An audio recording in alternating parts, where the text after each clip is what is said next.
नमस्कार। बहुत स्वागत है आप सबका एक बार फिर से हमारे YouTube चैनल के ऊपर। दोस्तों, आज के कार्यक्रम में हम एक 16 वर्ष नौजवान की जन्म कुंडली का विश्लेषण करने जा रहे हैं, जिनके पिताजी ने मुझे इनके बर्थ डिटेल्स शेयर किए हैं और ज्योतिष के माध्यम से अपने संतान के जीवन से जुड़े हुए कुछ प्रश्नों के उत्तर जानना चाहते हैं और साथ ही साथ चाहते हैं कि मैं इनकी कुंडली का पूर्ण विश्लेषण करूं। आगे बढ़ने से पहले हर बार की तरह आप सबसे निवेदन है, यदि अभी तक आपने हमारे चैनल को सब्सक्राइब नहीं किया है तो आप इसे सब्सक्राइब कर दें और बेल आइकन को दबाना ना भूलें। साथ ही साथ यदि आप सभी इसी प्रकार अपनी कुंडली का विश्लेषण कराना चाहते हैं या फिर मुझसे संपर्क करना चाहते हैं तो स्क्रीन के ऊपर फ्लैश हो रहे व्हाट्सएप नंबर के ऊपर आप मुझसे संपर्क कर सकते हैं।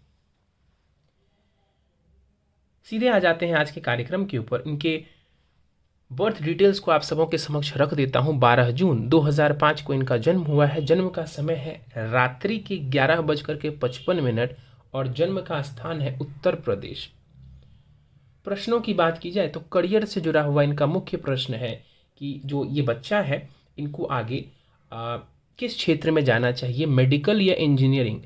इन्होंने पूछा है नीट में सफलता मिलने की संभावना है या फिर हमको इन्हें इंजीनियरिंग में भेजना चाहिए। इसके अलावा विवाह को लेके पूछा गया है सवाल, धन की स्थिति को लेकर के, और ये भी पूछा गया है कि क्या ये जो बालक है ये अपने माता पिता की सेवा करेगा या नहीं करेगा।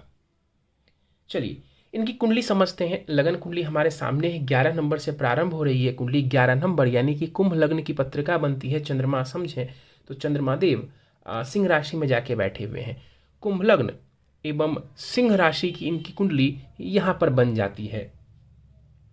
एक एक करके जरूर हम ग्रहों के ऊपर चलेंगे और समझेंगे कि वो कुंडली में क्या कह रहे हैं, लेकिन इस पूरी कुंडली का सार क्या है, निचोड़ क्या है, वो मैं आपको दे देना चाहता हूं।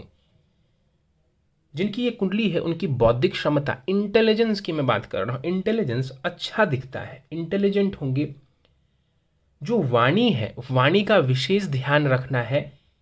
कहीं ना कहीं वाणी में कड़वाहट रह सकती है तो उसका ध्यान रखना है कि गलत शब्द का इस्तेमाल नहीं करेंगे, इस बात का ध्यान रखना है इनको। कंपटीशन में सफलता मिलने की संभावना बढ़िया दिखती है। कंपटीशन में जाइए, कॉम्पीट करिए, अच्छे से तैयारी करिए और वहां पर आपको सफलता मिलने की अच्छी संभावना दिखती है कुंडली के अनुसार। प्रेम प्रसंग जिसको लव अफेयर कहते हैं, वहां पढ़ने की आपको संभावना दिखती है। देखिए आज के ज़माने में ये बड़ी आम सी चीज़ है, मैं कोई नई बात नहीं बता रहा हूँ आपको, लेकिन मेन बात ये है कि इन चीज़ों में इतना इन्वॉल्व नहीं होना है आपको कि आपके एजुकेशन या आपके करियर के ऊपर इसका नेगेटिव इम्पैक्ट आए। ठीक है, तो इस बात का ध्यान रखिएगा। इस वजह से मुझे ये पॉइंट कहना पड़ा। करियर के ऊपर अगर हम समझें ओवरऑल तो इंजीनियरिंग का भी क्षेत्र ठीक दिखता है और मेडिकल क्षेत्र भी ठीक दिखता है। दोनों ही क्षेत्र बेहतर दिखता है। जब हम आगे आएंगे तो मैं आपको कंफर्म करूंगा कि किस क्षेत्र में ज़्यादा संभावना है। तो वैसे देखा जाए ओवरऑल तो मेडिकल भी ठीक है और इंजीनियरिंग के योग भी अच्छे दिखते हैं कुंडली में। आर्ट एंड क्रिएटिविटी, इसमें भी आपकी रुचि रह सकती है। क्रिएटिव चीज़ों से आपका लगाव रह सकता है, इसकी संभावना भी कुंडली में दिखती है। दूसरों को सलाह देने का काम आप कर सकते हैं कुछ हद तक दूसरों को सलाह देना, दूसरों को समझाना, ये काम भी आपके लिए ठीक दिखता है। यानी आप उनसे भी या वैसे कामों से भी जुड़ सकते हैं। इसके अलावा समझा जाए तो पैसे के मामले में आपको सतर्कता बरतने की आवश्यकता है। पैसे के मामले को हल्के में नहीं लेना है। इस बात का ये मतलब मत निकालिएगा कि पैसा ही नहीं होगा। पैसा नहीं होना अलग चीज़ है और पैसे का ध्यान रखना, जो पैसा है उसका ध्यान रखना, ये दूसरी बात है। तो मैं ये जो सेकंड लाइन कह रहा हूँ ना, इसका ध्यान रखिएगा कि पैसा जो भी आपके पास है उसको ध्यान से खर्च करेंगे। पैसे का जो इन्वेस्टमेंट है उसको सोच समझ के करेंगे। इन चीज़ों का आपको ध्यान रखना है। नहीं रखेंगे तो नुकसान जरूर होगा, नहीं रखेंगे तो नुकसान होगा, ये दिखता है। करियर में राहु का प्रभाव है। करियर में राहु के प्रभाव की वजह से उतार चढ़ाव देखने को मिल सकते हैं। कुछ हद तक राहु के प्रभाव की वजह से अप्स एंड डाउन्स करियर में रह सकता है। पत्नी सुंदर होगी, कॉम्पेटिबिलिटी भी बढ़िया दिखती है, यानी पत्नी के साथ जो तालमेल वगैरह है वो भी कुंडली में ठीक दिखता है। चलिए एक एक करके ग्रहों पे चलते हैं। जो बातें मैंने आपको बोली वो और भी ज़्यादा क्लियर हो जाएंगी अब आपको आगे। कुंभ लग्न की पत्रिका बनती है, यहाँ पर शनि का लगन बनता है। ये शनि देवता देखें तो जाकर के कुंडली के छठे भाव में बैठे हुए हैं।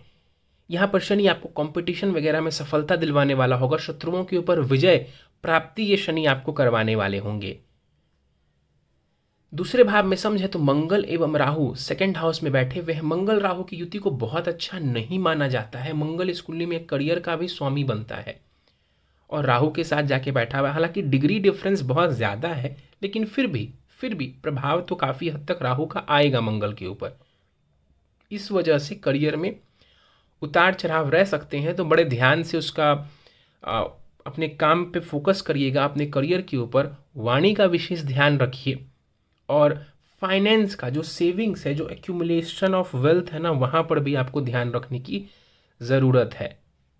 पैसा आएगा आपके पास ये तय है, उसका ध्यान आप रखेंगे तो वो पैसा सेव होगा, नहीं ध्यान रखेंगे तो एक हाथ से आएगा दूसरे से निकल जाएगा। या खर्च नहीं भी करने की आदत है तब भी पैसे को संभाल करके रखना सीखिए। मंगल बैठे हुए हैं यहाँ पर, मंगल की दृष्टि पंचम भाव, अष्टम भाव एवं नवम भाव के ऊपर भी पड़ रही है। इस कुंडली में मंगल कोई कारक ग्रह तो नहीं बनता है, लेकिन कर्मेश है मंगल, और पंचम भाव के ऊपर भी मंगल का प्रभाव है, शिक्षा भाव के ऊपर, भाग्य भाव के ऊपर भी मंगल का प्रभाव है। तो मंगल काफ़ी ज़्यादा कुंडली को प्रभावित कर रहे हैं यहाँ पर। तो मेहनत को ये दिखाता है, मेहनत करेंगे हर चीज़ में ये मंगल आपको सफलता देगा। राहु की बात करते हैं। यहाँ पर राहु दूसरे घर में बैठा हुआ है। मांसाहार खाने की अगर आदत है तो उससे उसको कंट्रोल करने की कोशिश करें, अगर आदत नहीं है बहुत बढ़िया है। यहाँ पर जो राहु बैठे हुए हैं वो अपनी दृष्टि से कुंडली के पंचम भाव एवं दसम भाव को देखेंगे। अब देखिए यहाँ से राहु बैठ करके सर्विस को भी देख रहा है, करियर को भी देख रहा है, उतार चढ़ाव दे सकते हैं आपके काम में, मतलब स्टेबिलिटी को कमजोर कर सकते हैं। सूर्य की बात कर ली जाए तो सूर्य इस कुंडली में आपके पत्नी भाव का, आपके पार्टनरशिप के भाव का स्वामी है, चौथे भाव में जाके बैठा हुआ है। यहाँ पर पत्नी बढ़िया होंगी, उसमें कहीं कोई दो राय नहीं है, दिखने में भी सुंदर होंगी। चंद्रमा सप्तम भाव में बैठा हुआ है। कॉम्पैटिबिलिटी यानी पत्नी के साथ तालमेल भी कुंडली में अभी तक बढ़िया नजर आ रहे हैं। जब आगे चलेंगे तो मैं आपको और उसको डिटेल में बताऊंगा। सूर्य का प्रभाव कर्म क्षेत्र के ऊपर भी है, तो करियर में मान सम्मान आप पाएंगे, मान सम्मान की प्राप्ति होगी, ये भी दिख रहा है। पंचम भाव शिक्षा के लिए देखते हैं, संतान के लिए देखते हैं। शुक्र बुध यहां पर बैठे हुए, शुक्र बुध की युति लक्ष्मी नारायण योग कहलाती है। इस कुंडली में ये योग बहुत अच्छा माना जाएगा। पंचम भाव में शुक्र बुध यहाँ पर बैठे हुए हैं, बढ़िया है। किस चीज़ के लिए बढ़िया है? तो शिक्षा के लिए बढ़िया है, तेज दिमाग के लिए बढ़िया है, आर्ट एंड क्रिएटिविटी, मैंने एक लाइन कही थी आर्ट एंड क्रिएटिविटी, उसके लिए भी ये शुक्र बुध यहाँ पर बढ़िया है। उन चीज़ों में रुचि दे सकते हैं ये। और कहाँ अच्छा है? प्रेम संबंधित चीज़ों में, लव अफेयर्स में ये आपको लेकर के जा सकते हैं, कोई दिक्कत नहीं है जाने में, जब तक आप अपने करियर का और अपने एजुकेशन का ध्यान रख रहे हैं कोई दिक्कत नहीं है। यहाँ से बैठ करके ये दोनों ही ग्रह आपके लाभ भाव को देखेंगे, पैसा देने का काम करेंगे, इसमें कहीं कोई संदेह नहीं है। शुक्र योग कारक ग्रह है, पंचम में जाके बैठा हुआ है, निश्चित रूप से शिक्षा, संतान, सभी मामलों में ये शुक्र आपको लाभ कराएगा। शनि के ऊपर चलते हैं। जैसा मैंने पहले भी कहा, शनि छठे भाव में बैठा हुआ है, शत्रुओं पर विजय और कंपटीशन में सफलता दिलवाने वाला होगा ये। यहाँ पर जो शनि बैठे हुए हैं, इनकी दृष्टि अष्टम भाव, 12वें भाव और तीसरे भाव के ऊपर पड़ रही है। विदेश वगैरह की यात्राएं, शत्रुओं का दमन करने वाले होंगे। आप कंसिस्टेंट एफर्ट, शनि कोशिश कर रहे हैं कि आप कंसिस्टेंट एफर्ट करो, और वही करना भी है आपको। जो शनि कह रहा है कुंडली में वही करना है आपको, कंसिस्टेंट एफर्ट, एक दिशा में फोकस रह के, और सफलता निश्चित मिलेगी। अष्टम भाव पे शनि की दृष्टि आयु के लिए बढ़िया है। 12वें भाव पर मैंने कहा शनि की दृष्टि, विदेश वगैरह आप जाना चाहते हैं जा सकते हैं, घूमना फिरना चाहते हैं आप जा सकते हैं। चंद्रमा बैठे हुए हैं सप्तम भाव में। ये देखिए, वैसे तो चंद्रमा का सप्तम भाव में बैठना शास्त्रों ने इसको बढ़िया माना है, पत्नी सुंदर होगी ये कहते हैं। यहाँ पर चंद्रमा षष्ठेश होकर के सप्तम भाव में जाके बैठे हुए हैं, षष्ठेश होकर के सप्तम भाव में जाके बैठे हुए हैं। तो थोड़ी लड़ाई झगड़े की स्थिति मैरिड लाइफ में रह सकती है। अब मुझे ये बात बोलनी पड़ेगी, तो कुंडली मिलान कर लीजिएगा विवाह से पूर्व। इसके बाद हम अच्छा हाँ, यहाँ से बैठ करके चंद्रमा लगन को भी देख रहे हैं, तो उन चीज़ों की वजह से टेंशन आपको रह सकता है, उन्हीं चीज़ों की वजह से टेंशन भी आपको रह सकता है, तो कुंडली मिलान कर लेंगे, बेहतर रहेगा। अष्टम भाव में देखें तो गुरु केतु यहाँ पर बैठे हुए हैं। गुरु केतु अष्टम भाव में अध्यात्म के लिए बढ़िया है। गुरु केतु का योग अष्टम भाव में, ये अध्यात्म के लिए बढ़िया है। तो उन चीज़ों में अगर आप जाते हैं आपको फायदा मिलेगा। इस कुंडली में बृहस्पति जो है वो आपके धन भाव, मतलब धन भाव और आय भाव दोनों के स्वामी होके अष्टम भाव में जाके बैठे हुए हैं, और राहु केतु एक्सिस पे बैठे हुए हैं। इसीलिए मैंने कहा था कि धन का जो पैसा आएगा, चूंकि पैसा आएगा ये तो दिख रहा है कुंडली में, तो उस पैसे का ध्यान रखेंगे तब वो पैसा टिका रहेगा आपके पास। तो पैसे वगैरह का ध्यान रखिए। प्रॉपर्टी से लाभ मिलने की संभावना है, तो उन चीज़ों से आपको लाभ मिलेगा। लाभ तब मिलेगा जब आप सही दिशा में आगे बढ़ेंगे, मतलब उनको सही जगह इन्वेस्ट करेंगे। तो इन चीज़ों का ध्यान रखिए। यहाँ पर गुरु केतु को बहुत नेगेटिव नहीं लेना है। अध्यात्म वगैरह में ये रुचि दिलवा सकते हैं और वहाँ पर आपको फायदा मिलेगा। फायदा क्या मिलेगा भैया? मन की शांति मिलेगी आपको। तो पैसा नहीं आएगा ये मैंने नहीं बोला है आपको, ध्यान से रखिएगा, मतलब इस बात को समझिएगा। यहाँ से गुरु देखिए तो 12वें भाव, चौथे भाव को भी देख रहे, प्रॉपर्टी के लिए बढ़िया, अध्यात्म के लिए बढ़िया, धन भाव को देखेंगे पैसे के लिए बढ़िया। केतु ये अगेन मैं बोलूँगा कि ये आपके अध्यात्म के लिए बढ़िया है। दशा वगैरह चलती है तो वहाँ पर उतार चढ़ाव की स्थिति ये दर्शाएंगे कुंडली में। सारे ग्रह कुंडली में राहु केतु एक्सिस के ऊपर की एक तरफ है, तो निश्चित रूप से इसको कालसर्प दोष कहते हैं। इसको बहुत ज़्यादा इम्पोर्टेंस नहीं देनी है, ठीक है? इसको बहुत ज़्यादा इम्पोर्टेंस नेगेटिव वे में, पॉजिटिव वे में इसको नहीं देना है, उस पर आपको फोकस नहीं करना है। क्योंकि आधे लोग बोलेंगे कालसर्प है, आधे लोग बोलेंगे कालसर्प नहीं है, ठीक है? उस पर फोकस नहीं करना है, वो इतना इम्पॉर्टेंट फैक्टर नहीं होता है कुंडली में, ठीक है? उसको शास्त्रों में भी मेंशन नहीं किया गया है, तो उसको लेकर के मन में डर या किसी और तरीके का भय पालने की ज़रूरत नहीं है। चलिए दशा को एक बार देख लेते हैं। शुक्र की महादशा चल रही है जो कि 25 जनवरी 2031 तक रहेगी। तो ये जो दशा है ये करियर और एजुकेशन के लिए बढ़िया है। एजुकेशन करियर के लिए बढ़िया है क्योंकि अच्छी ग्रह की दशा चल रही है। बस आप फोकस्ड रहिए, मैंने इतना ही कहा, सब कुछ करिए, फोकस्ड रहिए, एक दिशा में आगे बढ़िए, लक्ष्य की तरफ आपको सफलता मिल जाएगी। दशा भी बढ़िया चल रही है, अभी लगभग आप लगा लीजिए 9 वर्ष, लगभग 9 वर्ष और ही ये दशा रहने वाली है, तो अच्छा समय है। आप अभी 16 वर्ष के हैं, लगभग 25 वर्ष तक आपको, जहाँ तक मैं समझ पा रहा हूँ, इसकी दशा रहेगी। तो बिल्कुल आप तब तक खुद को सेटल करने की कोशिश करिए, आपके लिए बढ़िया रहेगा। चलते हैं आपके प्रश्नों के ऊपर। आपने पूछा है नीट में सफलता मिलने की संभावना है कि नहीं, यानी कि डॉक्टर बनने की योग है या नहीं। देखिए इस कुंडली को समझा जाए तो मेडिकल फील्ड में जाने की संभावना ठीक दिखती है। अगला ही सवाल आपने पूछा है मेडिकल नहीं तो क्या आईआईटी या कुछ और, यहीं पे मैं आपको बोल रहा हूँ मेडिकल में जाने की संभावना ठीक दिखती है। इंजीनियरिंग में जाने की संभावना या इंजीनियरिंग में सफलता की संभावना ज़्यादा है, समझिएगा। मेडिकल में अगर आप कहते हैं कि मेडिकल ही बहुत पसंद है, मैं खूब मेहनत करूंगा, आप जा सकते हैं वहाँ पर। मुझसे आप पूछेंगे कि सर कुंडली में किसकी प्रधानता ज़्यादा दिखती है, तो मुझे बोलना पड़ेगा, कहना पड़ेगा इंजीनियरिंग फील्ड की प्रधानता, उसकी संभावना कुंडली में ज़्यादा नज़र आ रही है, इंजीनियरिंग की। मैं अब ये नहीं बोल रहा हूँ कि अब मेडिकल की संभावना पूरी तरह से ख़त्म हो गई, मैं कह रहा हूँ इंजीनियरिंग की संभावना मेडिकल के वनस्पत ज़्यादा है।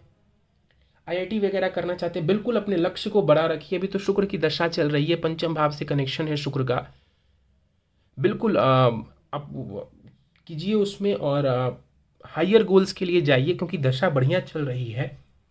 तो आपको बिल्कुल अगर आपको पसंद है इंजीनियरिंग का क्षेत्र तो आप आगे बढ़िए, इसमें सफलता आपको मिल जाएगी।